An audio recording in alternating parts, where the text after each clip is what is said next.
Манай эцэг Санд гэж хүн байсан. Манай ховоо малтай чинээлгээл байлаа.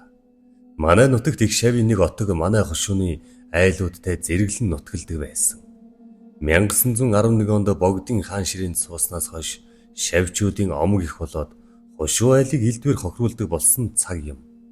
Эх шавийн шүтэн гэдэг хүн их хүрээ орохоор явлаа. Тэгэхдээ манайхаас 2 шар өхөр дараа үнийг нь өгнөгээд аваад явчихлаа. Тэгээд өнөөх шүтэн нутагтан буцаж ирсэнгүй. Өөр чайлуудаас бас мал юм зээл аваад явчихсан хүн байжээ. 1 жил болсны дараа манай аав Сандаг шүтмийн ах Лувсангийн нэг атан тимээг барьж аваад иржээ. Тэгээд Сандаг Лувсан хоёр заргалдаж эхэллээ. Хошуу тамгын дүшмөд тэр атан тимээг Лувсанд буцааж өггээд байхлаар манай аав Сандаг тимээг нь буцаан өглөө. Тэгээд 2 шараан зүгээр алдчихсан тэр. Гэвч тэр яам тал дохой татаад олигтой шийдвэр гаргаж өгөхгүй байжээ. Тэгэхлээр нь манай аав бодож очсон хамгийн чухал үгийг хэлж гин. Юу гэж хэлсэн бэ гэхэд холбоотой 2 бярууны нэг нь худаг тойчход нөгөө нь чирэгдэж бас худаг тойчдөг юм. Хэрв холбоотой 5 бяруу байвал яах вэ гэж хэлжээ. Тэр үгний утга нь хэрв энэ хэргийг ингэж хэлсээр шийтгэвэл би тамд очихтон Лувсан яамны 3 дүшмлийг аваад тамд очино гэсэн юм байж.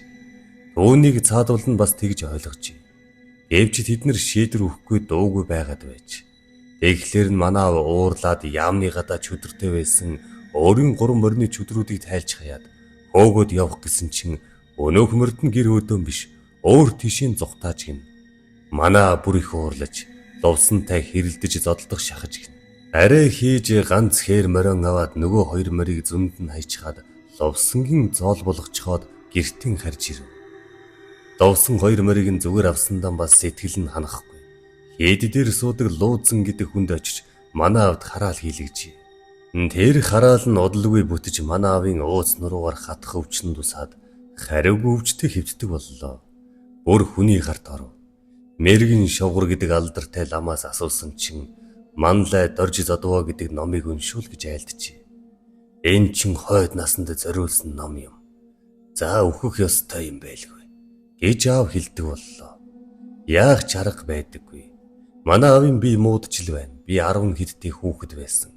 Манай ах сангаа хориод настай залуу байлаа.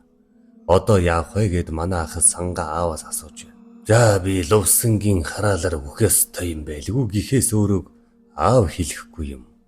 Тэгэхээр нь манай ах гэрт гадаа орж гарч баахан бодож байгаад нэг юм шийтсэн бол л да. Урдан хэр морин барьж унаад нэг өглөө мордоод явчихлаа. Хүү хаашаа явчихв гэж аав сүулт нь асууж байснаас үзэхэд аавд хаашаа явхан хэлсэнгүй юм байна. Тэгээд 2 хоног өнгөрлөө. Ах байдаггүй. Нэг өглөө босоод манай аав хэлж байна. Өөртөө шөн сайхан зөө зүүдлээ гэж байна. Ямар зүүд зүүдлэвэ гэж асуухад хэлж байна. Өнөөх шар сандуу ирээд надтай ноцолдоод болдоггүй. Би түүнийг барьж аваад хүлээд хайчихлаа гэж зүүдлээ гэж байна. Шар сундуу гэж хүн байгаад хэдэн жилийн өмнө өгсөн юм. Урд нь аав дандаа муухай зүүдэлдэг байсан юм. Галзуу хүн ирээд ноцолдоод болдоггүй юм гинэлээ. Бас тэр шүн манай ижи сайхан зүүдэлжээ. Нэг чон манай хот руу дайрч ирснийг манай ноход осож ноцолдоод барьчихлаа гэж зүүдэлсэн гин. Тэгээд аав би гайгүй гэж хэлээд намайг өндийлгэж үзгэж ижид хэлж байна. Ижи бид 2 илбээд аавыг өндийлгөв. Аав ч өндийгөө суулаа. Халуун цай овоо уучихлаа. Ууц нь хатхан болчихлоо. Тэгээд аавын бие овоо засарч эхэллээ. Би баярлаад аав идгэж байна гэд дэрэгт хайлын гэрүүдээр явж зарлав. Тэгээд ижид буруутав. Юуны духанд хөрлөгүй дими юм битгий яриад бай. Гээд цагнаж байна. Өдөж болгоод аав гарч би засч чаддаг боллоо. Тэгэхэд аав баярлахгүй харин сэтгэл нь зовж байна. Миний өвчин засраад хүүд минь шилжиж магадгүй гэж зовж байна. Өө яав 2 хоног алга боллоо гэж байна. 3 хоноод ах сангаа ирлээ.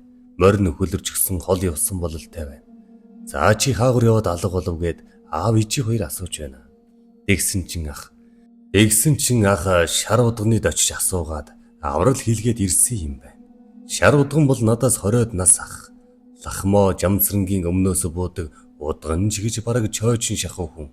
Олонд ач аварлан хүргэдэг, өвчин зовлонгоос салгадаг их ажтай тустай тийм нэг эхнэр байсан юм. 1937 онд элдв цээрлэл шийтгэлээ сайж өөрөө нь сайн дураараа нас барсан юм. Тэр удганд очиж манай ах аавын тухай асууж гин.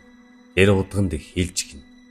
"За, чадахын хараалын хорлолтой юм байна. Янаг хайртай бараан хөлгийг дагаж ирсэн жатга байна. Аргалж болно" гэж гин. Хараал явбал толгойд, хадаг явбал бурханд гисэн ёсоор лувсангийн хараал манай аавын толгойд буусан хэрэг байж. Манай ах шар удган нэг морь хэдэн хонтой өргөж аавын амь насыг даатгаж гин. Шар удган сахиусаан залж удаглаад асууж гин. "Хорлолыг зүгээр л хэнд гим хоргүй болгоод орхих уу? Эсвэл хариулж уг эзэнд нь буулгах уу" гэж гин. Тэгэхэд манай ах хэлж хэнд ч гим хоргүй болгож хайрл гэж. Шар удган "За, хорлолгүй болголоо. Аав чинь би гайгүй болох байхаа. Өнөөдрөөс тэмдэг мэдэгдэх байх" гэж хэлсэн гин. Тэгээд ахыг ирэхэд аавын би нэр гайгүй болоод байсан да. Тэгээд би сайжир 7 хоног болоход босоод явдаг болсон. Сар болоход морь унаад явдаг болсон. Ёр дөөн эмнүүлсэн ч юм байхгүй би энэ зүгээр болсон доо. Нэг өдөр аав лувсан гэрж уулз гэж хэлүүлсэн юм. Тэр ирж уулзлаа. Царай уруутай олон үг дуугүй хүн байх юм. Манай аав түүнд хэллээ. "За, би чиний хараалыг хариулгаж хиндэж хорлолгүй болгуулсан. Дөргүүгээс биш үхэр, дөрвөлжингүүгээс биш хад юм биш бол чи ойлгоо биз. Чи намайг хорлоод би хариулаад байх юм бол танай манай хоёр айл өргөдөж дуусан шүү. Тэгээд хойд насанд тамийн таглаа болно. За хоёул найрамдъя.